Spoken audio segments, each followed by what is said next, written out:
Mbanje kubasuhuza mbifuriza amahoro y'Imana. Ikaze kuri Cecile Show TV. Uyu munsi rero nifuje ko duteka boyiro y'inkoko. Boyiro yacu ntabwo turi bukoresha ibirungo byinshi kugira ngo ize kuza iryoshye kandi imeze neza. Ni boyiro dufite aha inkoko yose, ariko boyiro ngiye guteka ndateka igice cyayo, ntabwo giteka yose.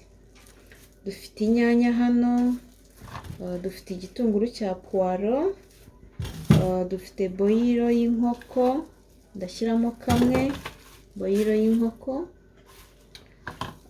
nkagira tumerike. Iki ni ikirungo nkoresha igihe cyose. Ni cyiza cyane kukigira mu gikoni kuko gikora ahantu hose, mu masupu, ibintu byose waba utetse byo kurya, iyi tumerike yagufasha. Ikirungo cy'umuhondo benshi bakunda kuvuga ngo ni ikirungo cy'umuceri. Nkagira cloves. Izi cloves ntabwo ari iy'ifu iri yose, ndashyiramo dukeya, ndashyiramo nka 5. Nako ni akarungo keza cyane, nako no mu cyayi kaba keza cyane, karahumura icyayi. Iyi nayo ni kaneri, naho ndashyiramo agace k'akayiko. Uyu nawo ni umunyu. Mu nkoko yacu nta mavuta dukoresha kuko ubwayo irihagije. Ubu rero ngiye kuyikorera isuku, hanyuma nyikatagure nshyire mu isafuriya.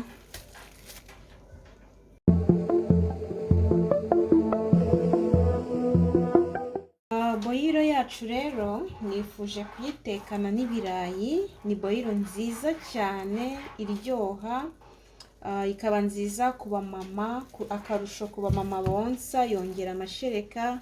Iyo ufite utu epinari wongeramo, cyangwa se dodo, yongera amashereka vuba cyane. Kandi ikindi ku bantu bose ni nziza cyane, iraryoshye, muzayigerageze mwumve. Muri boyiro yacu rero dushyizemo amazi. Ni amazi nabanje kubiza muri keto, ariko utanayifite nta kibazo, niyo wakoresha akonje, ariyo utangije nabwo byose nta kibazo. Turashoreranya n'ibirayi, inkoko n'ibirayi byose mbishyiriyemo rimwe, ndetse n'inyanya. Impamvu mbishyiriyemo rimwe ni uko inkoko ari ya yindi yoroshye cyane ya kizungu.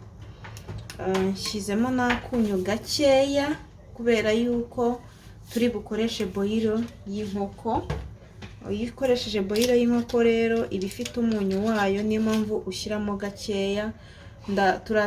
Ndaza gutestinga numva ari gake cyane, nongeremo akandi. Ariko aho kugira ngo umunyu ube mwinshi, burya washyiramo mukeya, waba mukeya. Za cloves zanjye ni izi rero, benshi bakunda kuzita ngo ni karidaferi, sinzi. Ni cloves nabaze 10, nitwo nazemo. Kubera tutari utw'ifu rero, niyo mpamvu nashyizemo hakiri kare.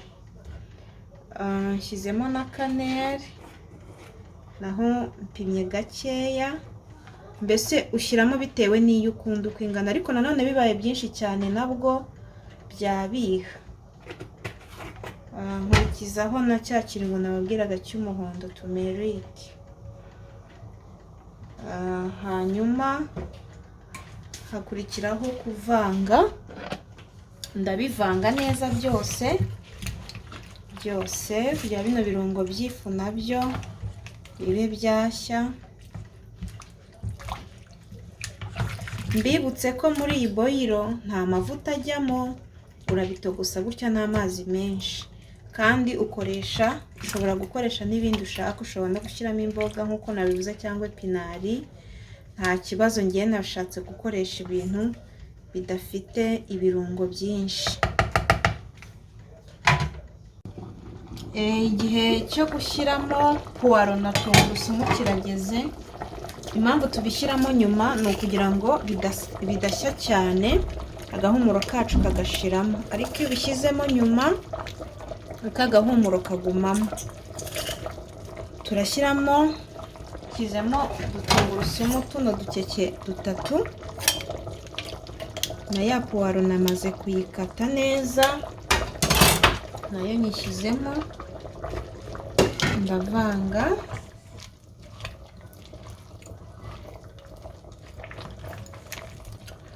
Hanyuma mpfundikire kugira ngo utu turongo nshyizemo nyuma dushye natwo twumvikanemo neza, ubundi duhite tujya kwiseriva ifunguro ryacu ribe rirabonetse.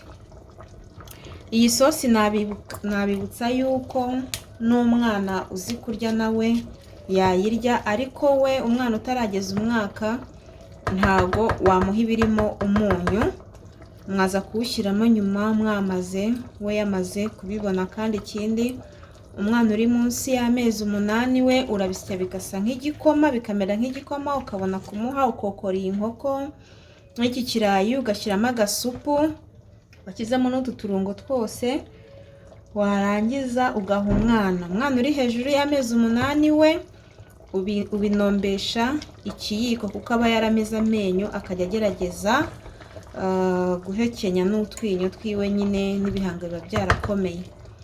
Isosi iraryoshye cyane. Isosi yacu yahiye rero, ni isosi iryoshye cyane ewana, iri guhumura. Wow, namwe nabasaba ko mwayigerageza